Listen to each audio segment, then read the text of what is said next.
Thank you. Let me thank Ed and Alexandria for their leadership role in this important effort. And we thank all of you throughout this country for understanding that there will not be a future for this planet unless we all come together and make a radical transition from fossil fuel to energy efficiency and sustainable energy. And that is what the Climate Corps project is all about. What many of us have understood from day one is not only that the climate crisis is an existential threat to the planet, and I don't have to tell anybody here what has gone on this last summer. You got to be dumb and blind not to understand what climate is doing, not only to this country. And in my own state, we have suffered the worst natural disaster since 1927. Record-breaking temperatures all over the world, drought, flooding, people going hungry in southern Africa because they can't grow the food that they need to sustain themselves. So we have a global crisis. And what we have got to do in this country with the rest of the world is move aggressively to take on the fossil fuel industry, transform our energy system away from fossil fuel. And you guys are leading that effort, and I thank you. Point that we have made over and over again is that what we are doing here is not only good and imperative policy regarding climate change, it is good economics as well. And that is what this legislation is about. This is a start, continuing the progress that we have made of creating millions of good paying jobs, transforming our economy into a sustainable and energy efficient way. So good policy is good economics. That's what this legislation is about. So I want to thank the President. I want to thank Ed and Alexandra and all of the people in the House and the Senate who have fought so hard for this legislation. It is a great start. Let's continue to go forward together. My dear friends, this is not good. Congress remains divided on budget negotiations. There are now just 5 days left for Congress to finalize a deal. Lawmakers have also just confirmed that major tax cuts will be expiring this year.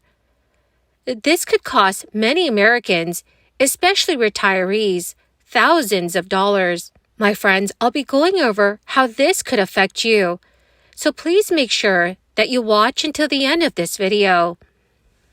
Also, every Friday, I will be announcing several winners for the Walmart gift card giveaway. If you would like to enter these weekly giveaway, friends, all you have to do is click and like several of my videos, and then comment below the keyword of each video that you watch. The more videos that you comment on, dearest friends, the greater your chances of winning these giveaways. Lawmakers over the weekend expressed few signs of movement on a budget resolution that would keep the United States government funded for the remainder of the fiscal year. Current spending laws are due to expire on September 30th, 2023. That means if Congress does not reach an agreement before 12:01 a.m. on October 1st, the U.S. government will shut down. And today, Senate Majority Leader Whip Durbin told CNN News House Speaker Kevin McCarthy is responsible for piecing together the GOP caucus that is struggling to come up to an agreement. Senator Durbin noted that the Senate had been moving forward in negotiating a deal before it was interrupted by disagreement from Republican Congress members and the inability of the Speaker to get a majority for anything. A primary obstacle ahead of Kevin McCarthy is a group of Republican hardliners in the House who refuse to budge on further spending cuts. GOP Representative Tim Burkett is among the House Republicans who said they would not endorse a short-term bill called a continuing resolution. This would provide a temporary budget until the government can negotiate a more permanent deal for the new fiscal year.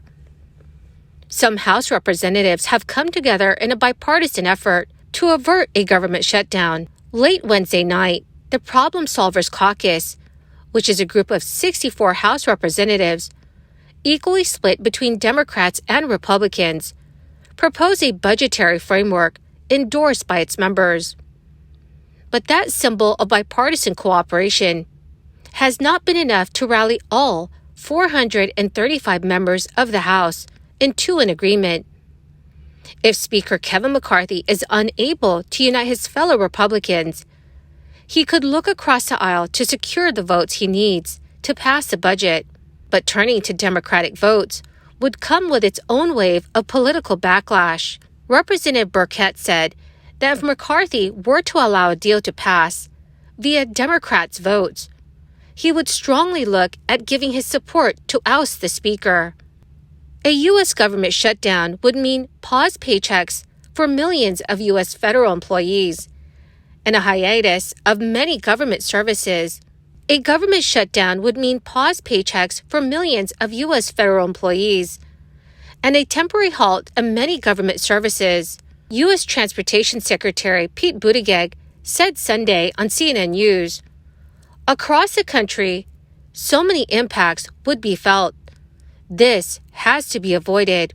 Signed into law December 22, 2017, the Tax Cuts and Jobs Act contained a number of changes to individual tax rates that are set to expire after 2025. Barring congressional action, tax rates for 2026 will revert to the rates payers were subjected to before the change. By nearly doubling the standard deduction and restricting many itemized deductions for state and local taxes, the Tax Cuts and Jobs Act resulted in millions of taxpayers shifting to the standard deduction. For 2023 federal income tax returns, the standard deduction amounts are $13,850 for single and married filing separately, and $27,700 for those married filing joint returns.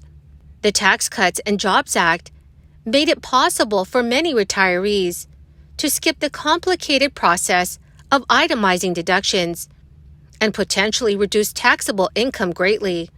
The Tax Cuts and Jobs Act made it possible for many retirees to skip the complicated process of itemizing deductions and potentially reduce taxable income. However, a reduced standard deduction starting after 2025 will significantly alter how much Americans will be able to claim regardless of their age. The estate tax exemption jumped considerably in 2017, allowing taxpayers with sizable estates to benefit when transferring property to heirs. The tax plan more than doubled the lifetime estate tax deduction from the 2017 value of $5.49 million for individuals up to $11.18 million. The higher limit, which allows property holding families to transfer more money tax-free to their heirs, has increased each year since 2017. For seniors currently benefiting from this deduction, the limit swells to $12.92 million in 2023. In 2026, the estate tax deduction will either return to the 2017 amount or be amended, depending on who ends up controlling the White House and Congress after the 2024 presidential election. Well, my awesome and most amazing friends, that is the end of my daily stimulus update video for today. My dear friends, thank you very much for being part of this community. To show my appreciation, every Friday I will be announcing winners for the Walmart gift card giveaway. My friends, please make sure that you enter these giveaways by clicking and liking several of my videos, and then comment below the keyword of each video that you watch. The more videos that you watch and then comment on, friends, the greater your chances of winning these giveaways. Thank you and have a wonderful and very blessed day.